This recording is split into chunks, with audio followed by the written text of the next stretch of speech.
that made of? It's hot rock at the top. As you get closer and closer to the centre of the Earth, it gets inside it. No? Okay, it's a metal. It's a specific type of metal. Iron, correct.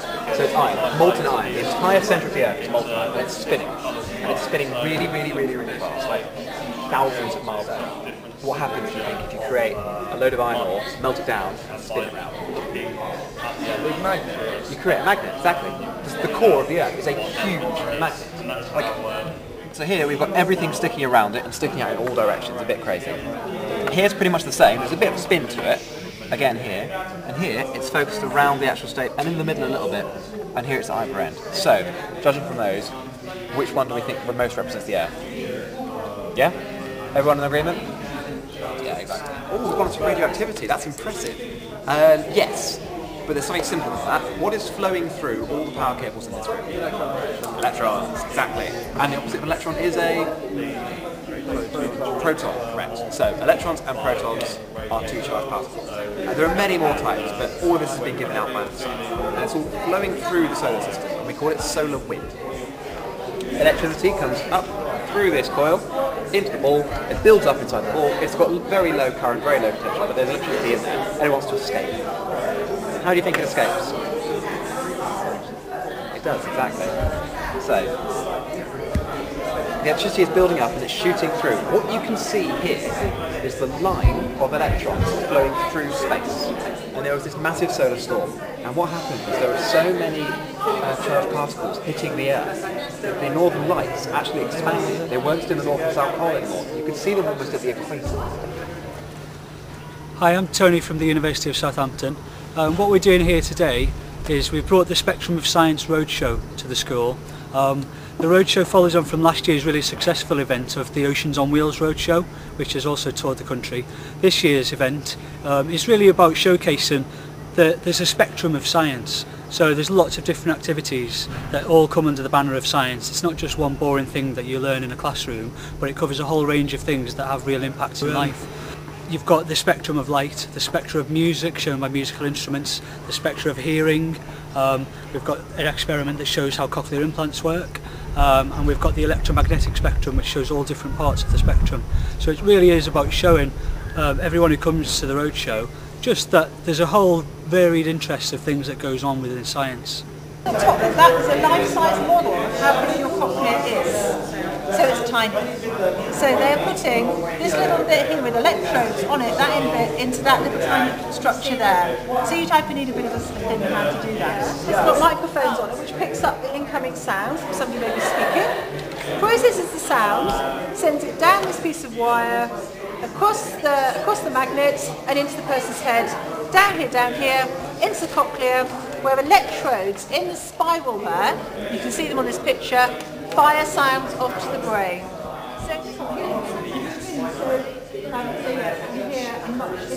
This is the artificial cochlear implementation simulation that means normal people hearing the things from the outside world and cochlea process it and send it to the brain. And this one is the artificial cochlea that it takes sound from the outside world and process it and send it to the brain. So when you go out in the sun, things like that. Basically, ultraviolet has the same size wavelength. Electromagnetic spectrum, which travels from radio waves through microwaves, infrared, visible light, ultraviolet, X-ray to gamma.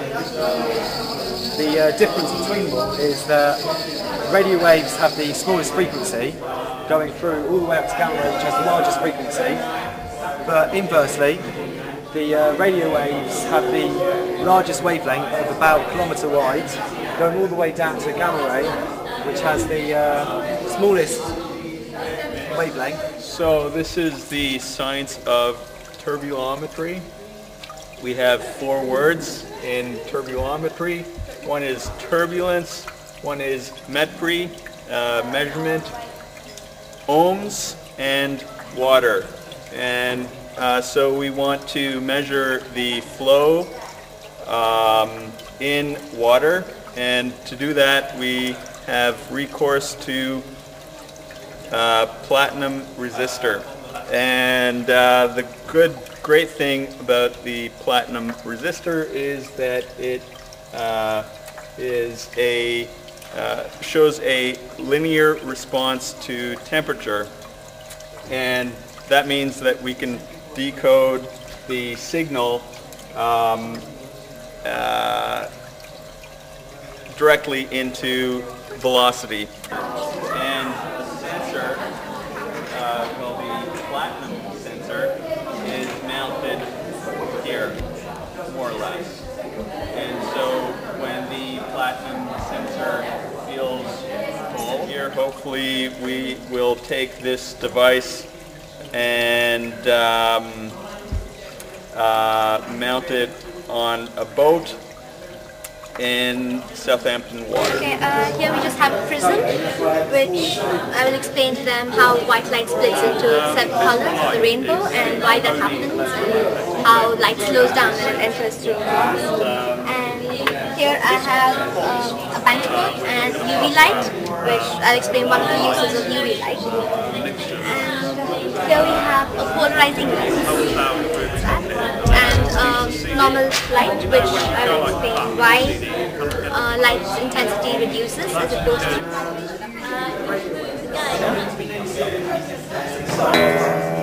what we have here. So first thing we notice about it is it's got this neat pattern. So there's not just energy at any frequency you like, the energy only varies specific frequencies. Okay? And that comes about from a very special reason to do with the strings when you look at how they vibrate. Now, you're going to get bored of this. Again, one more time. If we look at the lowest frequency in this, it's about 80 hertz in this. And then they go up as 1 to 16, more or less. And that is what that 80 hertz is. And that's just that doing it. But we also get, when we play a string, we can get motion like this. Change over in 1 minute, please. Okay, that one's flipped. It's gone. Symbol. Right, which one of these do you reckon is symbols? Bear in mind what I said earlier. Okay. Now, People in Way Valley get a wonderful experience of seeing science and how it works in the real world. The students from Southampton University have done a very good job of just explaining how some quite complicated concepts are working in real-day examples, and that's motivating our students to see how science is of interest to them. Yeah. Now a compass, the only reason a compass spins, it does. So a compass is normally the magnetic field of the Earth. Yeah, so if I hold it up, can you see that it's pointing that way? Yeah, I'm talking about the Aurora Borealis, the northern and southern lights, and trying to explain how they're formed by the interaction of charged particles with the magnetic field of the Earth, and how when they hit the atmosphere they glow and they look quite cool, and trying to explain them in terms that kids can understand by pointing out to the magnetic field and how the solar wind comes in from the sun and how it interacts. It's been a great day. We've had an awful lot of people coming and having a look and playing with magnets as well and drawing with iron filings, which a lot of people haven't done since they were kind of 7 or 8 years old, which is quite a hard thing. I particularly want to do this as a career actually at some point and go around different schools and try and get people infused in science, not just Aurora or physics, but pretty much anything. So yeah, it's been a great experience. The best thing I learnt today was learning that if we didn't have a magnetic field in the Earth, then the solar winds from the sun would bombard us and kill us.